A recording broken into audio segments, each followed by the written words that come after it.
Today we're going to be taking a look at the Bluetti Handsfree2 backpack power station. Now I have never seen a combination like this before. It's a slim power bank with a custom hiking backpack so you can pack it up and carry it truly hands-free. The design gives quick, easy access to all the ports from the side compartments, which is convenient since you don't have to remove it to use the device. It's a really unique setup, and I'll cover it all in a complete overview of the backpack layout and also touch on functionality and testing of the Handsfree 2 power bank itself. As a full disclosure, Bluetti did send this combo out to me to test and keep in order to review for you guys, but I'm free to test it out the way I want. Let's walk through the basics of the power bank first. It's a LiFePO4 battery pack, so you get that long lifespan with lots of charge cycles. Now, the main interface is really simple. A power button in the center and a small display indicating battery percentage left. Two buttons side by side are there to enable AC, DC power, or both. We can go ahead and slide it into the backpack as we go over the rest of the unit because it's fully accessible from the side flaps. The DC output is USB-C and USB-A only. It has two USB-C ports with power delivery 3.0 at 100 watts each. There's also two USB-A ports at 15 watts. We have a 12 volt to 45 volt 350 watt DC/PV input port. This is going to be for your solar panel input to charge the unit. You can do this with panels hanging off the backpack or at your destination once you're set. A solar cable comes included in the box. On the other side of the Handsfree2, you get a single pure sine wave AC output capable of 700 watts and 120 volts. For home charging from a wall outlet or at a campsite where you may be able to get some AC power is a standard 3-prong connector AC port. Charging circuitry is all built in, so no worries. A cable is all you need, and it's also included in the box. Finally, here's a ground terminal if you like to ground it, and you do get a grounding screw, but I personally have never used this. Okay, let's jump right into the backpack. I'll show you around, and then I'll demonstrate some of the ways that you can make this backpack work as a drone pilot and or photographer, and that includes FPV drones. For quick reference, the Handsfree2 backpack is 60 liters, it has splash-resistant fabric with waterproof zippers, and supports a 30-kilogram load-bearing capacity. On the very back, we have one zippered pocket at the top, a Velcro sealed pocket with a flap in the middle, and a zippered pocket at the bottom. There are 4 plastic buckles for strapping whatever you may need, and the middle pocket has fabric slots where you can hang carabiners off of, maybe some tools, or anything really. The bottom pocket unzips to reveal 2 sleeve pockets on both sides. The next compartment is for your clothes. There are 4 individual zippered mesh pouches in there, and of course you have a big buckle and strap to hold your clothes down in. A zipper goes all the way around, and it allows this clothing compartment to easily pop up and expand. So once you unzip it, it pops out, and you have a nice, spacious area for all of your clothes to fit, measuring about 3 inches deep. Okay, so here is where your electronics might be. Okay, so there are 4 spaces divided up here and then further sectioned by removable Velcro separators. Now, although you can remove and rearrange the separators, the layout of the compartment is mostly set in place. This is because the Velcro locations on the backpack are fixed, so keep that in mind.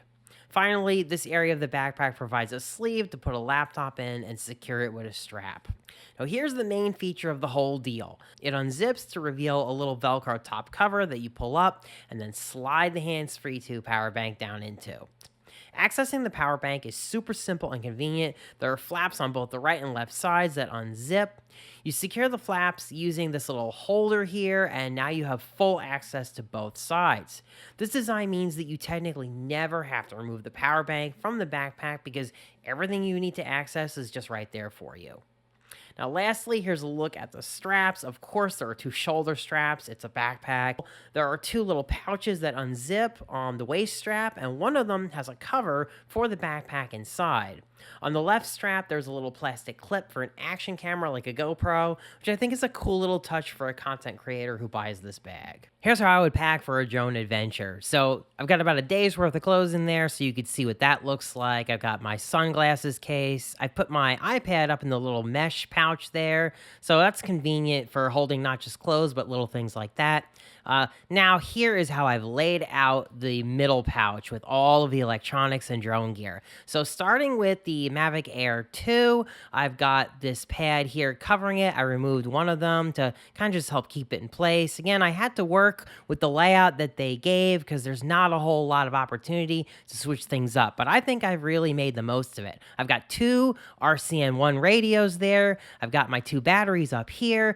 This is my V1 DJI goggle, and thanks to the fact that I have the stubby antennas, it fits just fine in that pocket there. There's no issues. I got my little mini here off to the side, and now this is my FPV radio, the Tango 2. I've got the folding sticks, so that worked awesome. The space I have left here, I've got this rechargeable lantern here and a few of my cameras, the GoPro and the Canon, and I've got these FPV drones that don't fold, but that's okay because we can just put them on the back of the backpack. So this is my JetRC Cinebot 30. It's a 3-inch quad, and this drone is the Flywheel Explorer. It's a 4-inch. I can just basically maneuver the straps by buckling them under the frame, and it holds on nicely. Now, this 2.5-inch drone happens to be small enough that I could just stuff it in the middle pocket if I really wanted to, but I'm gonna use this pocket to store tools like my soldering iron, which you can actually connect to the power supply if you need to make an in-the-field fix. Yeah, the straps will hold these in really sturdy, but you will have to be mindful of the fact that you've now got drones on the back, and it does block those two pockets from accessibility, but this is better than I think trying to stuff them into a space where they're just not going to fit. So finally, I'm going to put my Dell XPS laptop up in here. That's my field laptop. Here's a great application for this space that sits above the power supply. So I've got my DJI Mini 2 batteries and a USB-C cable. It will charge over USB-C. I can fish the cable in between one of the little vents and have charging right up there in the top of the backpack. Now, and how cool is that? Zip it closed, and I can walk and be charging my drone batteries or my Insta360 Go at the same time. Really clean, really convenient, and it just zips up neatly. Now, with the cables in place, obviously you can't pull the flap up easily, but you can still see, because the LEDs shine through the little flap there, where everything is. Like, I just shut the unit off and turned it back on. You can enable DC or AC. Like, you can see where these buttons are even if you can't read them. With the remaining space up top, I'm going to put my FPV drone batteries in my LiPo bag up here and my FPV drone battery charger. I am glad that this is not all a DC unit and that there is an AC charge socket, because for my Mavic Air 2 batteries, I need to use this. I don't have a DC charge option right now for my Mavic Air 2 batteries. I tested to see just how many drone batteries I could charge with the Handsfree2. So with the Mavic Air 2, we have a 40 watt-hour battery, and the Mini 2 has a 17.28 watt-hour battery.